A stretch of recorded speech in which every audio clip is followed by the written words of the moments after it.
Hello, myself Dr. Sharat Prabhakar Rao.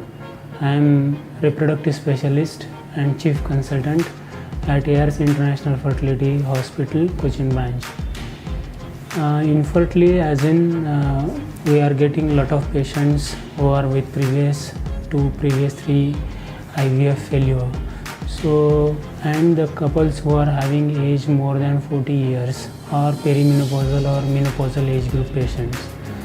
So we first, they come, as soon as they come, they will ask what is the cause for infertility and all, and what is the cause for failure for previous IVF failures. So mostly depending on their age factor, as the age advances, the quality of life and the quality of endometrial acceptance also goes off or it comes down. So there might be two reasons for failure. One is poor quality of embryo which has been transferred, or premature embryo or day 3 embryo which has been transferred, and the second is endometrial acceptance. So we'll first make sure that the embryo which has been prepared should be a very good quality, that is A+ quality embryo, and it should be transferred when the endometrium is in the acceptance phase. For that, endometrial acceptivity assay, receptivity assay, that is ERA test, which we can do in the patient with previous more than 2 IVF failure, where we can see the receptivity genes when they are appearing. Normally the window of implantation is between 18 days to 22 days of the cycle. So which is the exact day and duration and hours from Proguanova tablets, or from the day when we start the Proguanova and the sustained injection and tablet we are starting. The day and duration we will calculate and evaluate with the genetic analysis, and on the same day we will do the transfer, and that way we can give positive results with ERA with previous IVF failure patients. Recently we have got a lot of patients in whom we have done ERA, and the ERA positive result. With the ERA positive, we did the same type, the preparation of endometrium and do the transfer, and the patient becomes patient got pregnancy test positive.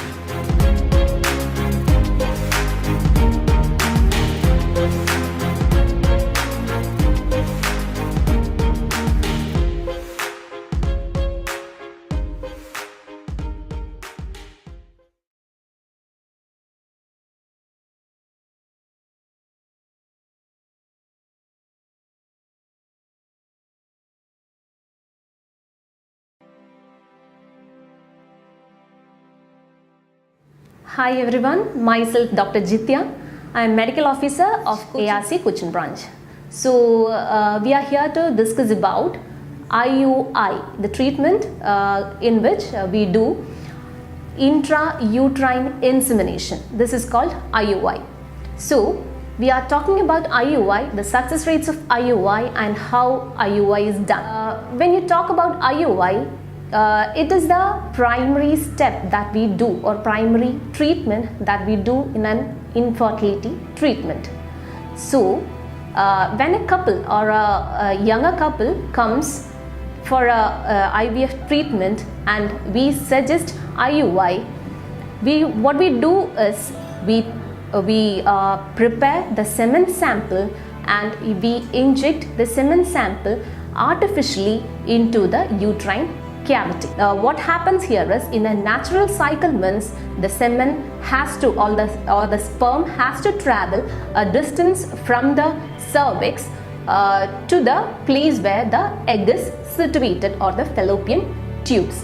Whereas in IUI, what we do is we just decrease the distance between the sperms and the ovum, so that in a natural in a couples who can conceive naturally, or but they don't have any much problematic conditions, they can have a baby in that way. So in this way, the IUI success rates of IUI goes to about 15 to 30%. We talk about the success rates of IUI. So this is what we do in IUI treatment. And we have a question that how many times that we could do IUI. IUI usually we give it only for 2 to 3 times.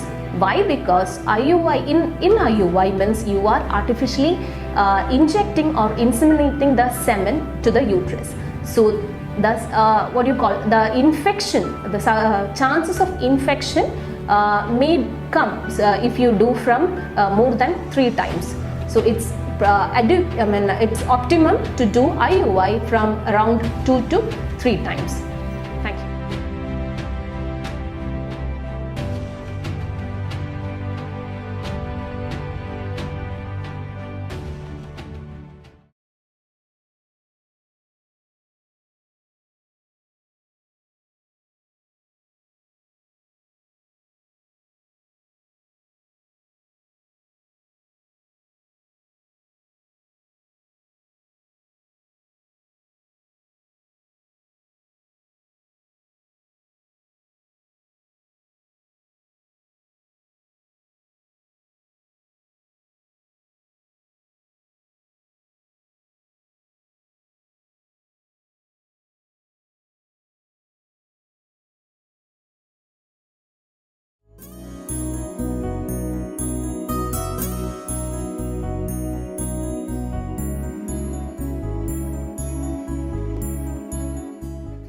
IVF ட்ரீட்மெண்ட்னு பார்க்கும்பொழுதே கொஞ்சம் செலவுகள் இருக்கலாம்.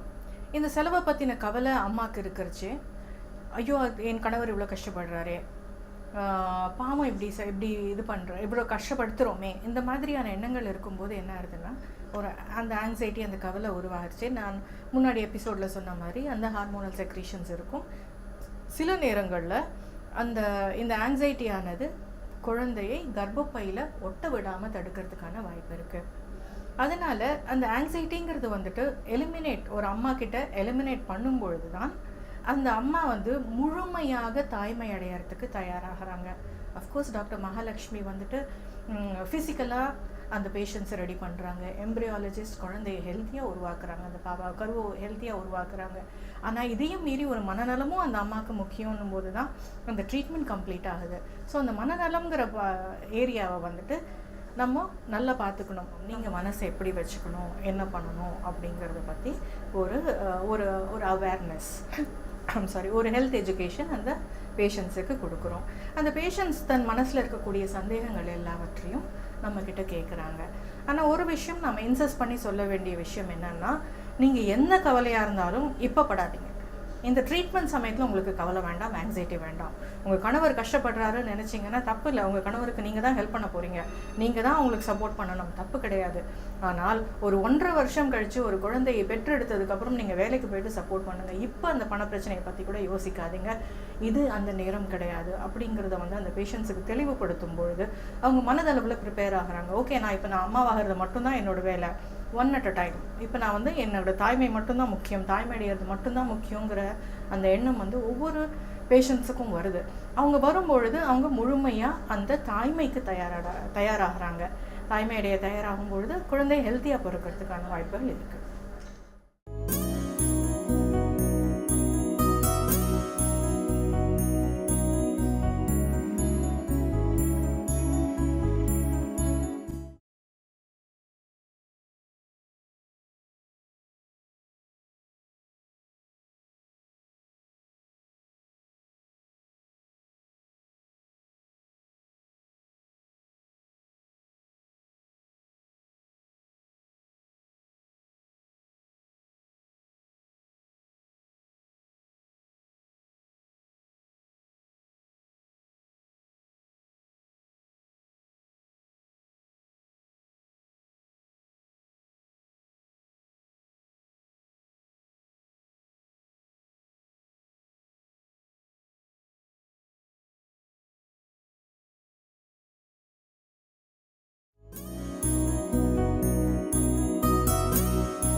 நேயர்களுக்கு வணக்கம்.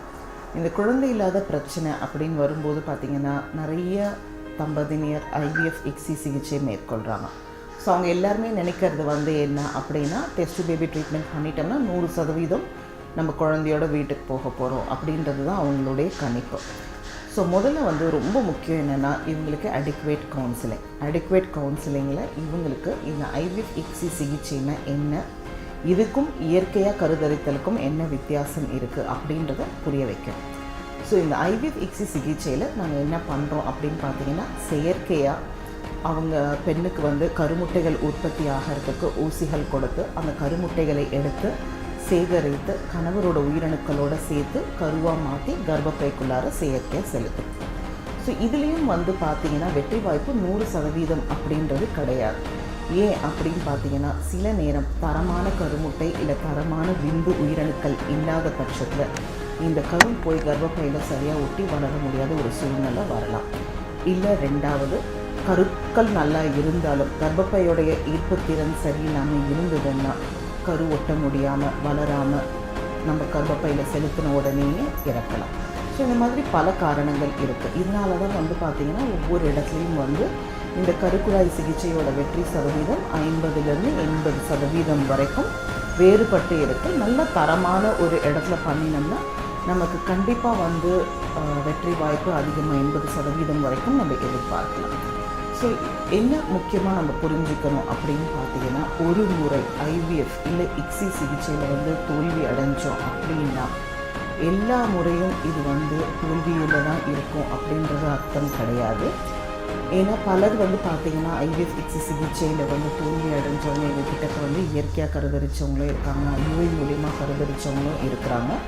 So இது வந்து இருக்கக்கூடிய சிகிச்சைகளில் ஒரு விதமான சிகிச்சை. ஆனால் இதுதான் வந்து இருக்கிறதுலேயே அல்டிமேட் ட்ரீட்மெண்ட். இதில் ஃபெயிலியரான எல்லாத்துலேயுமே ஃபெயிலியரு, இனி அவங்களுக்கு குழந்தையே நிற்காது அப்படின்னா.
முதல் குழந்தை IVF ICSI மூலியமாக கருதரித்து பெற்றெடுத்தவங்க கூட இரண்டாவது குழந்தை சில வருடங்கள் கழித்து இயற்கையாக கருதரித்ததும் இருக்குது.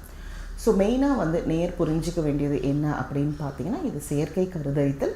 இதுலேயும் சில லிமிட்டேஷன்ஸ் இருக்குது. சரியான முறையில் செஞ்சோம்னா கண்டிப்பாக வெற்றி வாய்ப்பை நம்மளால் அதிகமாக எடுக்க முடியும். அண்ட் அதே மாதிரி வந்து பார்த்திங்கன்னா, கருக்குழாய் சிகிச்சை முடிஞ்ச பிறகு 15 நாட்கள் அவங்களுக்கு வந்து ரொம்ப ஐயப்பாடுகள் இருக்கும். இந்த 15 நாட்கள் நம்ம எப்படி இருக்கணும், வேலை செய்யலாமா செய்யக்கூடாதா? சிலர் வந்து பார்த்திங்கன்னா கருவை செலுத்தி அனுப்பி நாங்கள் அவங்கள வந்து நார்மலாக இருக்க சொன்னால் கூட யாருமே படுக்கையை விட்டு எந்திரிக்கிறதே கிடையாது. பாத்ரூம் போகிறத கூட அவங்க வீட்டில் இருக்கவங்களாம் அவங்களுக்கு பெட் பேன் வச்சு அந்த பெட்டை விட்டு 15 நாள் இறங்காமே பார்த்துக்கிறாங்க. ஸோ அந்தளவுக்கு கடினமாக அவங்க இருக்கணுன்ற அவசியமே கிடையாது. கருவை செலுத்தின முதல் 2 நாட்கள் மட்டும் அவங்க வந்து போதுமான அளவுக்கு பெட் ரெஸ்ட் எடுத்தாங்கன்னா போதும். 3ஆவது நாள்லேருந்து அவங்க இயற்கையாக இருக்கலாம். வீட்டுக்குள்ளாரையே அவங்க வந்து நார்மலாக இருக்கக்கூடிய ஃபிசிக்கல் ஆக்டிவிட்டிஸ் செய்யலாம். ரொம்ப வெகு தூரம் போய் வேலை செய்யணுன்ற அவசியம் இல்லாதவங்க அருகையில் அவங்களோட ஆஃபீஸ் இருந்ததுனாங்கன்னா அவங்க போய் வரலாம். ஆனால் நாங்கள் கொடுக்கக்கூடிய மாத்திரைகளையும் மருந்துகளையும் சரியான நேரத்தில் சரியான முறையில் அவங்க எடுக்கணும். ஏன்னா இது வந்து செயற்கை கருதரித்தல் அப்படின்றதுனால இயற்கையாக அவங்க உடம்பு வந்து அந்த கருவை தக்க வச்சு வளர வைக்கக்கூடிய அளவுக்கு போதுமான அளவுக்கு சுரபிகள் இருக்காது. அண்ட் அவங்களுடைய மூளையிலேருந்து வரக்கூடக்கூடிய சுரபிகளும் குறைவான அளவில் இருக்கும். ஸோ இந்த அளவுக்கு அவங்க வந்து செஞ்சாங்கனாலே போதும். வெற்றி வாய்ப்புன்றதை அவங்க எடுக்கக்கூடிய பெட் ரெஸ்ட்டில் மட்டும் கிடையாது. நாங்கள் வச்சுருக்கிற கருவுடைய கிரேடு, செல் ஸ்டேஜ், அதோடைய வளர்ச்சி, கர்ப்பப்பையோடைய ஒட்டக்கூடிய திறன், கர்ப்பப்பையோடைய சதை, ஸோ இந்த மாதிரி நிறைய ஃபேக்டர்ஸ் நமக்கு தெரிஞ்சதும் இருக்குது, நமக்கு தெரியாமல் இருக்கக்கூடிய நிறைய இன்னும் லாஜிக்கல் பயோகெமிக்கல் ப்ராசஸஸ் நிறையா இருக்குது இந்த கரு போய் ஒட்டி வளர்கிறதுக்கு. ஸோ அதனால் ஐவிஎஃப் இக்ஸி மூலியமாக வந்து கருவை செலுத்தப்பட்டவங்க மெயினாக வந்து மென்டல் ஸ்ட்ரெஸ் இல்லாமல் ரிலாக்ஸ்டாக இருக்கணும், டென்ஷன் இருக்கக்கூடாது, நல்ல ஆரோக்கியமான ஃபுட் எடுக்கணும். வெஜிடேரியன் தான் எடுக்கணும், நான் வெஜிடேரியன் தான் எடுக்கணுன்றது கிடையாது. எந்த ஒரு ஃபுட்டை எடுத்தாலும் இன்ஃபெக்ஷன் இல்லாமல் நல்லா சுத்தமாக வீட்டில் தயாரிக்கப்பட்ட உணவை எடுக்கணும். போதுமான அளவுக்கு தண்ணீர் குடிக்கணும், யூரின் இன்ஃபெக்ஷன் இல்லாமல் அந்த டைமில் பார்த்துக்கணும். ரொம்ப வந்து க்ரௌடட் பிளேசஸ்க்கு போகக்கூடாது. ஏன்னா க்ரௌடட் பிளேசஸில் வந்து பார்த்திங்கன்னா லைக் சினிமா தேட்டர்ஸு, ஹால்ஸு, அந்த மாதிரி இடத்துல ஒரு க்ளோஸ்ட் பிளேஸில் வந்து நிறைய இன்ஃபெக்ஷன் பரவறதுக்கு ஒரு ஈஸி சோர்ஸ். இப்போ நிறைய பேருக்கு அங்கே வந்து ஒரு காமன் கோல்டு காஃப் இருக்குது அப்படின்னா ஒரு க்ளோஸ்ட் சர்க்கம்ஸ்டன்சஸில் நம்ம ஒரு 2 மணி 3 மணி நேரம் உட்காரும்போது அந்த இன்ஃபெக்ஷன் நமக்கும் வந்தடையிறதுக்கு வாய்ப்பு இருக்குது. ஸோ இந்த மாதிரி முக்கியமான செயல்களை வந்து அவங்க செஞ்சாங்கன்னா போதும்.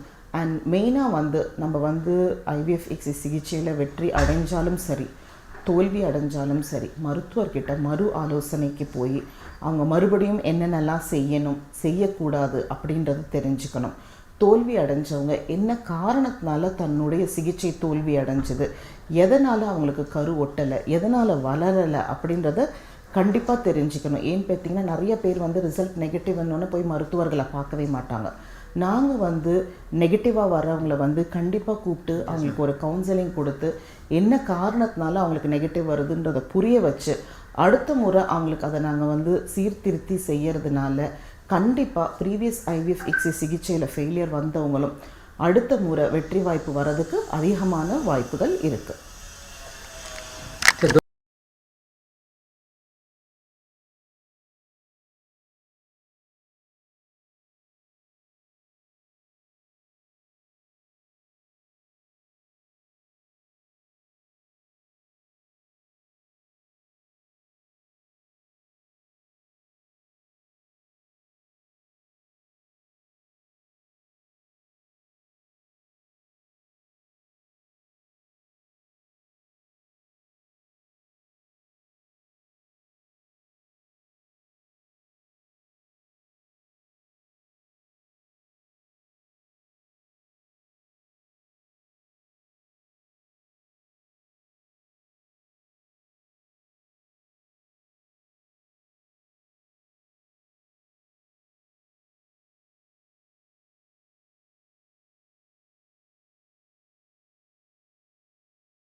నాకు పెళ్ళై 3 ఏళ్ళు అయ్యా.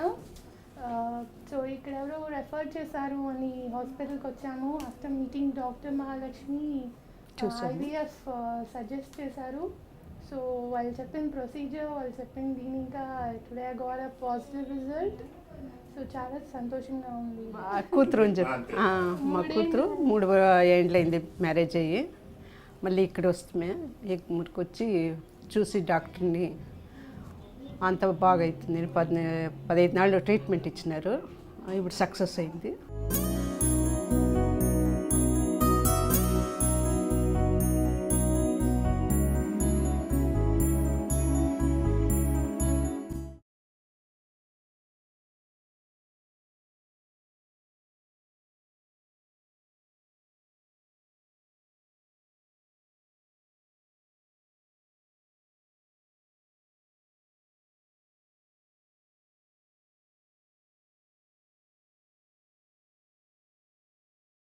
English da. Okay, I'm from Bangalore. My name is Suma. I have come here treatment from last 6 months. met Dr. Mahalakshmi. The facilities are really good. You